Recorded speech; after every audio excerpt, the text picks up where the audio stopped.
The Texas A&M Today show is made possible thanks to Grow College Station. Howdy from Texas A&M. We're on a mission to find the best and brightest at Texas A&M, taking you behind the scenes of one of the nation's largest universities. In today's episode, we see how students and professionals learn and hone new skills at A&M. Out of 70,000 something students, I'm representing this school with our racing team, and I think that's really, really cool.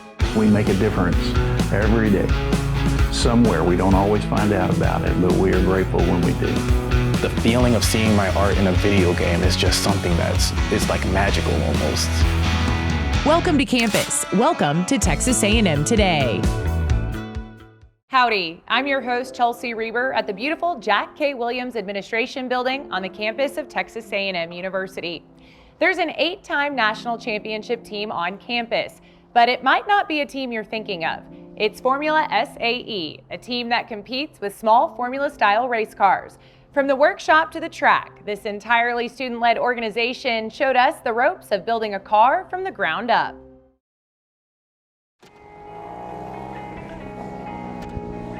We're hitting just about 80 miles an hour in this car. We could probably reach 100. It's built for going real fast on a cone track. These tracks are way different from normal race car tracks. They're much tighter. They're way harder to drive. You really have to train yourself to think faster and to move faster. I have about 7 years of karting experience. Now I'm a driver for SAE. The Society of Automotive Engineers is an international organization. They play a huge role in a lot of industry standards, and because they're so involved with a lot of the big companies, there is an effort made to create these collegiate competition series for the purpose of developing students who are ready to go into industry and take on the hard jobs that need to be done. Here at Texas A&M, we pride ourselves in starting from scratch each year. So we basically just start the year with a clean slate. We don't look at old cars, old models. And what this means is that every engineer gets to see the entire design cycle, all the way from your blank slate to your initial requirements, to your first sketches, your first models, to your 47th iteration, to your finished product that you've installed on the car. The way we do it at A&M, it's a little bit more challenging, but it really produces, I think, the best experience possible at the collegiate level. To me, SAE, how I've seen it, is mainly a car building program, but the more time I've spent through the program and connected with other people and alumni, I've seen it's more of just a teaching program. I had no prior car experience. I never worked on my car before joining SAE, so it was really just an opportunity for me to become a better engineer and to see engineering applications live and be able to put something from the classroom into real life. We're looking at all of these different components of different vehicles, and we sit down and we do a lot of research trying to understand the fundamentals of what it means to do automotive engineering, what it means to build a race car, and how each of these subcomponents work. We start with all of our design, heavy in design, and then we finish our design in the late fall semester. The Formula internal combustion team actually starts in August, so we're selected in May by a previous cohort, and we're strictly senior capstone, so it's a whole new class each year. In those first couple of weeks, we're designing and deciding our need statement and where we want to take our car, what parameters we're going to design around. I remember after our first design review, we spent 3 weeks just in the computer labs from any free chance that we got trying to CAD our entire car, and that's pretty much when 90% of it came to fruition, was those 3 weeks before our second design review. The ultimate goal is by spring break, we have our car ready to be tested and working out different kinks that we can't foresee as engineers. Our testing process, first we do driver selection. So A&M has a very heavy recruitment process for drivers. The drivers that are selected, we do testing time on our actual vehicles. So for every year when we finish designing a car, we'll go out to Rellis or some other place in College Station that we have a relationship with, and we'll set up mock tracks, where we'll set up these cone tracks where we'll be able to do some endurance runs. One of the things that is super critical in getting success in our project teams is being able to give drivers the ability to drive these cars, and that success we found is fundamentally important because drivers being able to be comfortable and being able to know the car and understand the car and being able to drive the car as an extension of themselves, it has made the difference in first place and last place when it comes down to the actual racing. One of the big things that we want to do is make sure that we're meeting our drivers' needs because not all drivers are running the same race. So being able to push the car is extremely important. Also, just being familiar with the different aspects of the car, and a lot of students that race for us, they come from a racing background. So they're used to that competition nature, they enjoy racing. When we first get the car together, it usually doesn't run very well. But you can see the progress as we run it more and more. It gets faster, gets more reliable. I'm looking how the car's balanced, oversteer versus understeer, entry to corner, exit corner, how the powertrain's working, like are there any issues with the engine? Is it overheating? Is it low on fuel? Is the tune good? I'm basically just looking over every aspect of the car and trying to relay that back to the engineers so they can make the proper changes. The FSAE competition is broken up into two parts. First is the static events, which is about roughly 30% of the competition, and that tests us as engineers and also a little bit on the business side. What people are usually familiar with is the racing, and it breaks down into the 4 events. We have 2 drivers that are running acceleration and skid pad, and then the other one is endurance and autocross, and those are totally different races. Acceleration, straight line, skid pad is a figure 8, and then endurance and autocross are more tight cornering. All of our students are very passionate about automotive engineering, about designing and products, and all of these kinds of things that we do, because I think fundamentally they understand that this is a very complex project and it's very difficult to be able to do effectively. And so it gives each of our students a certain amount of pride to be able to produce the level of vehicles that we produce, to be able to learn all of the things, to develop their skills and develop their abilities as engineers. The interesting part about A&M is that we get a lot of people from different backgrounds. So we get students that, have worked on the farm, since they were kids, and people that are race enthusiasts, people that just love cars, and then, people like me that we're just passionate engineers that are looking for a good project. And so because you have all these unique people from different backgrounds, you just have so many thoughts and opinions that can come to the table, especially when you're designing or making really big decisions.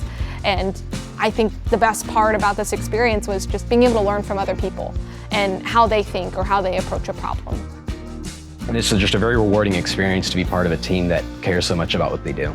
Your teammates are always going to be motivated and driven. These organizations can be a little bit exclusive, so that means that everyone you're working with is well qualified and they really want to be there, and that means they're putting in the time. They're working to solve any problems that come up. There's nowhere else that you can get this sort of hands-on experience at the collegiate level. A lot of people won't get to mess with this kind of technical work until they're multiple years into industry. The organization is expanding to a 5th discipline. After a 19-year absence, a solar car racing team is returning to campus. They plan to begin competing in 2024. What do Americans spend billions of dollars on that always get a smile? Flowers. Floral designers can turn a few cut flowers into breathtaking arrangements, but to be able to make those beautiful designs, someone has to train them.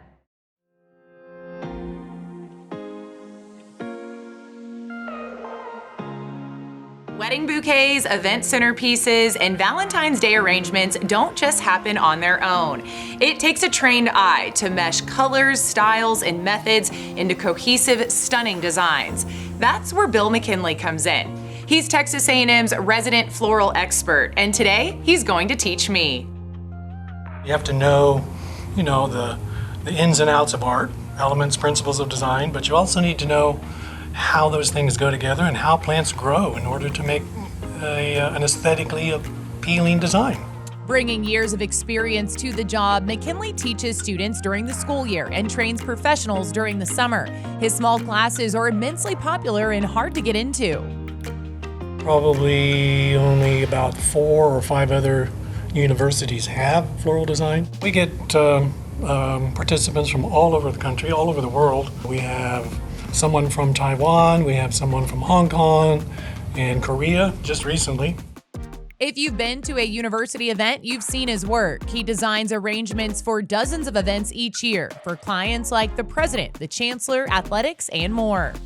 I was surrounded by flowers and had one request. I would love to make an arrangement today if you are willing to teach me. I would be honored to do so. So we have lots of choices to make. As we gathered our materials, McKinley told me he's part of a worldwide industry worth $33 billion that allows him to procure flowers from all over the globe. We picked out beautiful carnations, astrantias, and more. Then it was time to get to work. So what we're going to do is make a kubari mechanic first. We started with wood skewers and aspidistra leaves. Fold it 2 to 3 inches. Okay. And then backwards. You're just going to skewer it so it comes straight through. We repeated that process with 3 more leaves, then began building our base. I'm going to group them together so that they kind of have a stronger presence. Now, the carnations. This is a nice color contrast. Then we focused on building height. Now we're just going to kind of stair step up. Each one a little bit taller than the previous. Okay. We finished with some tall greenery for balance. Could be 1 stem, or if you need 2 for extra balance, you can certainly use 2. Before I received my grade. Looking good. I think Pretty. you have created a very nice kubari design. Well, thank you. Of course, as McKinley told me, everyone likes different designs, but there are standards he's able to teach his students, and those moments are his favorite part of the job. It's seeing those little lights come on in students' heads when, oh, that's how that happens. Or I didn't know it was so complex to make a floral design. Then it was time for my visit to end, but my designing days might not be over. Thank you so much for teaching me today. You're welcome. Yeah, this was fun. Brought back some memories. Oh, good, good, good. So I'm expecting you to go home and make some of these now. Okay, I'll send you pictures. Okay, good deal.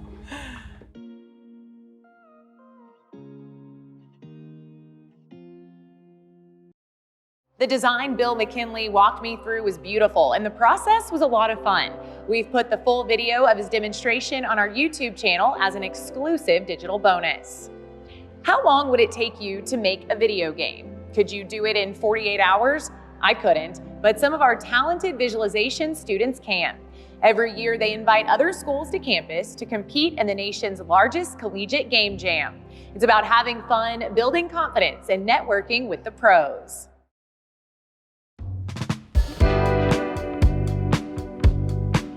For my game plan this year, I plan to put in my work, during the day, get my work done, but the moment I start seeing progress slow and that the screen starts to hurt the head, I'm going to sleep. It might be an hour, 2 hours, 3 hours, depends on how much stuff we have done or have to do, but I'm not cutting my sleep because that is going to help me continue to get things done well, not just get them done, but get them done well. I haven't had a whole lot of experience making video games, and so the idea of making one in one weekend was kind of crazy to me, so I wanted to see what that was like.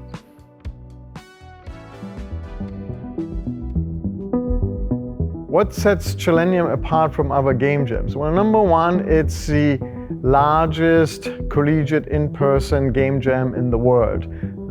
Several years ago, we actually got the world record with 309 participants. What is a game jam?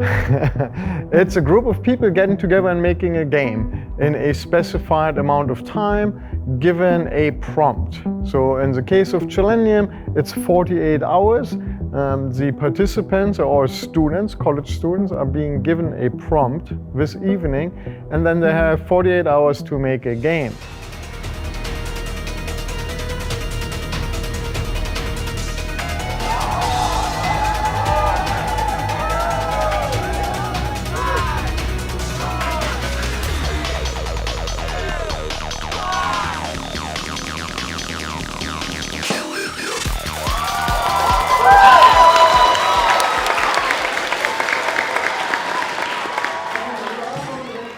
Yeah, at first, I'll admit, I was a little scared, a little daunted.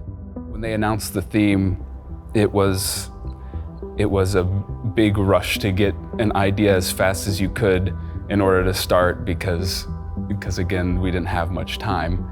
But it was also important to sit for a little bit and think, is this really the best idea that we have? What else can we think of?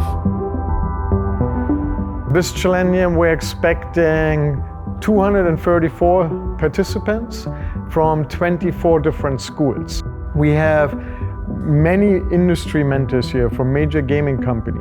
I believe over 40 mentors this year from EA, from Bungie, from probably Monsters, from Epic, from BioWare, Bluepoint, Side Effects, and so on, just to name a few. Texas A&M has really prided themselves in this event, and I know that the things that we do at A&M, we always go big, we always go bold, and so it's been no surprise to me that over the years that this event has gained so much momentum. When I was at Texas A&M doing visualization, we didn't have a whole lot of games-related curriculum, and so now that it's kind of exploded, it's been amazing to see just the momentum that has come behind game development and creation here at the university, and I definitely want to be a part of continuing to support that. I'm so excited to see where gaming has gone within the visualization program, and I continue to intend to be an active part of it and support it as much as I can. And gig 'em to the visualization program for believing so much in games and for driving the future of this industry. I think the main takeaway that I got was to learn to take a step out of your comfort zone, try something you wouldn't necessarily do ordinarily, and just see how it goes and what you like. But now that it's all said and done, it really is an accomplishment. I feel really good about myself, my ability, now that I've proven to myself that I can do it. When I was on my way here, the only thing I wanted was a team that I knew could do the jobs that they were assigned. And this team did exactly that plus more. Our programmers were excited to stay back and figure things out and find new ways to implement. We got excited about our concept and we were on a similar wavelength, and it was really cool because I didn't expect to have that kind of connection with a team at Game Jam this year. I just expected it to be okay, I'm kind of the outsider, but they really brought me in and we all thought in one mind and put a great product out there. We've pushed the bounds of what I thought we could do by miles. This is a game that I'm extremely excited to just put on my portfolio and tell people and show people about. I made that. I put my effort into this and be proud of it. It's genuinely something I could see on a site, on people paying for it. I think it's a great product we made. We pushed every expectation I had. I feel so proud. I am, I get goosebumps whenever I think about it. I can't wait to show this game to my friends and my family. I am exceedingly proud of my team, of myself, and of the work we made.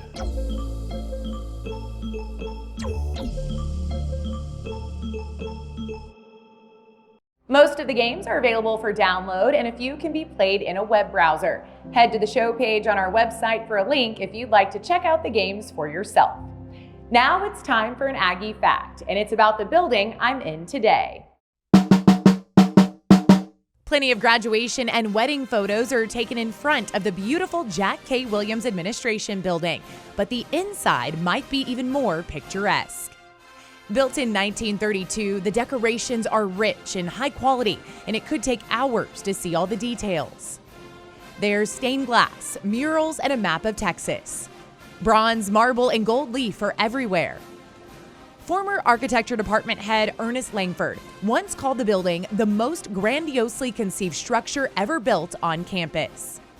Two people have lain in state in the Great Hall: renowned University President General James Earl Rudder in 1970, and Eli Whiteley in 1986, one of 8 Aggie Medal of Honor recipients and a longtime A&M professor. Law enforcement provides many invaluable services to the state, but they wouldn't be able to provide some of those services without important training through the TEEX Law Enforcement Division. From emergency communications and explosive ordnance disposal to motorcycle driving and drone training, it all starts here.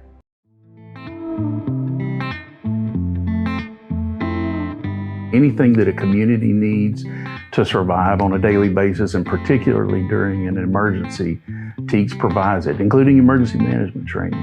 I'm the division director here for the Institute for Law Enforcement and Protective Services Excellence, a division of TEEX.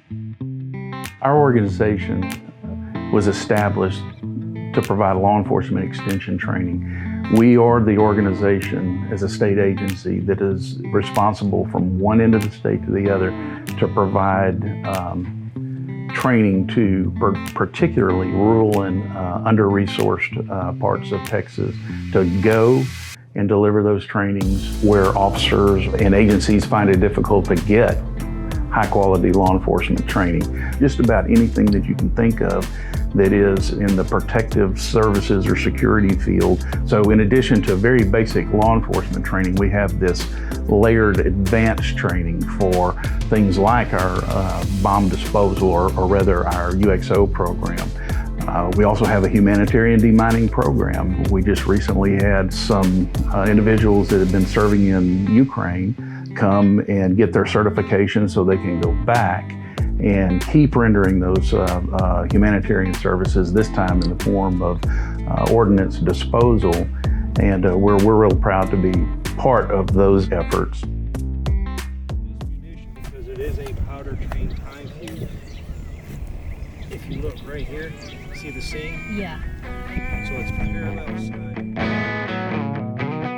The instructor cadre we have here is the best in the world. They come from all levels of government, from the federal government. I've got several FBI, former retired FBI instructors, the United States Marshals, the ATF. We have, at the state level, we've got DPS troopers, police chiefs, assistant chiefs, detectives, forensic science experts. I'm the training coordinator for the National Police Motorcycle School here at TEEX. Right now, we're in the middle of a basic police motorcycle school. It's a 2-week-long school, so the basic riders are on their 4th day, and they're being trained by instructor candidates that we trained last week for methods of instruction, adult learning principles, coaching positions, and all that. And then those training instructors teach a basic operator school. My name is Aaron Baldwin. I'm a sergeant with the Harris County Sheriff's Office, Vehicular Crimes Division, and I'm currently assigned over the traffic enforcement, which is all the motorcycle units in Harris County. Last week, I came and started my instructor course. So I'm currently going through the motorcycle instructor school here, which has been very eye-opening for me as well. Harley gives us all the technical support, all the motorcycles, this training rig that we have here. We have everything we need to do to put a school on the road. So far this year, we've been to Mississippi, New Hampshire, New Jersey, back here, and then later on, we're going to be in the Dallas-Fort Worth area. I am Brian Yateman. I'm a corporal with the Chambers County Sheriff's Office. Just looking into starting a motor unit at our agency. They sent me and another officer here to get basically certified. I hope it brings a lot. I assume we would mostly be traffic enforcement, help slow people down, obey the traffic laws. We have quite a few schools in our county that we have to patrol for the school zone. I think the training that we have learned here, there's a safety aspect that we have learned that I would like to take back to make sure that it is a firm grasp for the other riders at the department. At the end of the day, that's the most important thing.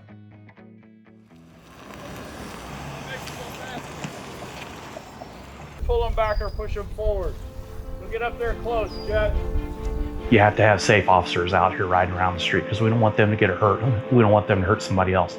The public expects a police force that enforces its laws, keeps it safe, but does it while preserving the dignity and respect of the community it serves. The mission of the Law Enforcement Training Division here within TEEX is just one one piece of a larger puzzle. That's what we strive to do around here, making policing better. And I'm committed to doing that, as is the staff here, as long as we're here. TEEX doesn't just train law enforcement. Their other divisions train electric linemen, firefighters, cybersecurity groups, and more. Next, I caught up with a Texas A&M difference maker for a one-on-one conversation. Today, that's Texas A&M University Interim President Mark Welsh. After 40 years of service in the U.S. Air Force, General Welsh retired in 2016 and was later named Dean of the Bush School of Government and Public Service. He then took on the role of Interim President in July of 2023. You did not go to school here, but you raised a family of Aggies. How has this university made an impact on you as a husband and as a father? Oh, golly. I grew up in an Aggie family. My mom went to Arizona State University. We never, not once in my entire life, did I hear those words in our household growing up. Because my dad was an Aggie. Gotcha. And we were an Aggie family, and the indoctrination started really young at my house. My dad credited his time at A&M for everything good in his life. Your speech at Muster in 2022 made an impact on several people. Tell me about the process of writing that speech and why that message was so important to you. As I started preparing for it, I think the biggest thing was I felt my father there, which really sounds corny unless you're an Aggie. You kind of get it. And I miss my dad. I really miss my dad. So having him with me through that process was a big deal. I've spoken in a lot of places, but I've never had that feeling before. You have served all over the world, yet you ended up here at Texas A&M University. What initially brought you to College Station, and what has kept you here? My admiration for George H.W. Bush and my love of Texas A&M. I literally have always loved the place. I mean, since I was 6. And so those two things came together with an opportunity that a friend here at A&M contacted me about and said, would you be interested in competing to be the Dean of the Bush School? What is your leadership philosophy? I believe that everyone here, every faculty member, every staff member, every student is critically important to what we're trying to do at Texas A&M and to the success of this institution. And they deserve to be treated that way. What excites you about the future of Texas A&M? Oh, everything. I mean, just everything. We have this incredible world-class faculty and staff. We have the greatest students on the planet. We have unbelievable support from everybody from our chancellor to the Board of Regents to leaders of the state of Texas. In fact, that supports the envy of our peers everywhere. And all of it's connected to this legacy that is equal to the legacy of any institution in the country. Aggies are already changing the world. They're going to keep changing it, and they're going to matter wherever they are, whatever they're doing. And here we get to help them get ready. It's just an exciting place to be. President Welsh, I know you're a busy man. Thank you so much for making the time today. Oh, I'm honored to be here. Thanks. You can watch the full version of our conversation on our website. That's it for this episode of Texas A&M Today. You can watch all past episodes on pbs.org or our YouTube channel. Gig 'em.